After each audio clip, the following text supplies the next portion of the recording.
ഈ എടുത്തോണ്ട് വന്നത് പാമ്പിനെയാട്ടോ, അതും കഴുത്തിലിടാനായിട്ട്. എനിക്കല്ലാട്ടോ, അതെ ഈ കുട്ടിക്കാണെങ്കിൽ. കാരണം ഞാൻ ഇട്ട് കഴിഞ്ഞാൽ ശരിയാവൂല, ഞാൻ അവിടെ തലറങ്ങി വീഴും. അതിനുള്ള ധൈര്യം എനിക്കുള്ളൂ. നമ്മുടെ വീടിന്റെ പരിസരത്ത് പാമ്പ് വന്നാൽ തന്നെ നമ്മൾ വേഗം പാമ്പ് മേക്കാട് പോയി വഴിപാടുകൾ ചെയ്യാറാട്ടോ പതിവ്. കാരണം എനിക്ക് പാമ്പിന് ഭയങ്കര പേടിയാ. പക്ഷേ ഉണ്ടല്ലോ, ഈ കാണുന്ന പാമ്പുകളിൽ നമുക്ക് ഏതിനെയാ ഇഷ്ടമായി എന്ന് പറഞ്ഞു കഴിഞ്ഞാൽ അതിന് നമുക്ക് കഴുത്തിലിടാൻ തരുന്നു. കാരണം ഇവരൊക്കെ നല്ല പെറ്റ്സ് അത്രേ, നമ്മളൊന്നും ചെയ്യില്ല. അങ്ങനത്തെ പാമ്പുകൾ മാത്രമല്ല കേട്ടോ, ഇഷ്ടം പോലെ മീനുകൾ, നല്ല ഭംഗിയുള്ള മീനുകൾ, എന്ത് രസമാണെന്ന് നോക്കി. പിന്നെ അവിടെ വെച്ച് ഞാൻ എന്നെ പോലെ തന്നെ ദുഃഖം അനുഭവിക്കുന്ന ഒരു മീനിനെ കണ്ടു. ഒരർത്ഥത്തിൽ ഞങ്ങൾ രണ്ടുപേരും തുല്യ ദുഃഖിതരാ. അങ്ങനെ കുറച്ച് നേരം ഞങ്ങൾ അങ്ങോട്ടും ഇങ്ങോട്ടും നോക്കി നിന്ന് പിന്നെ ദേ അടുത്തടുത്ത പുതിയ പുതിയ കാഴ്ചകൾ കാണാൻ പോയി. ദേ ഇവനെ കണ്ടോ, നമ്മുടെ കാന്താര മൂവി കണ്ടിറങ്ങിയപ്പോൾ തൊട്ട് ഈ പുള്ളിക്കാരനൊന്ന് നോട്ടീസ് ചെയ്താട്ടോ. അപ്പോൾ ഇവിടെ വെച്ച് അവനെ കാണാൻ പറ്റിയ സത്യത്തിൽ അവൻ്റെ പേര് എനിക്ക് അറിഞ്ഞൂടെ, എനിക്കൊന്ന് കമന്റ് ചെയ്തേക്ക് അറിയണവര്. പിന്നെ ഇഷ്ടം പോലെ കാഴ്ചകൾ നമ്മൾ കണ്ടേക്കണതും കാണാത്തതായിട്ട്. പക്ഷെ പിള്ളേർക്ക് ഭയങ്കര ഇഷ്ടം. ഒരുപാട് ഏരിയ ഒന്നുമില്ല, പക്ഷെ ഉള്ള സ്ഥലത്ത് ഒരുപാട് വെറൈറ്റി പെറ്റ്സ് ആട്ടോ, ആനിമൽസ് ആയിട്ടും ബേർഡ്സ് ആയിട്ടും.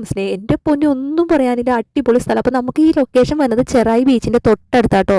സ്റ്റെയർ ഹൗസ് എന്നാണ് കേട്ടോ ഇതിന്റെ പേര്. അങ്ങനെ സൂപ്പർ. കാണാത്തവർ ആരെങ്കിലും ഉണ്ടെങ്കിൽ വേഗം പോയി കണ്ടോട്ടോ, അടിപൊളി.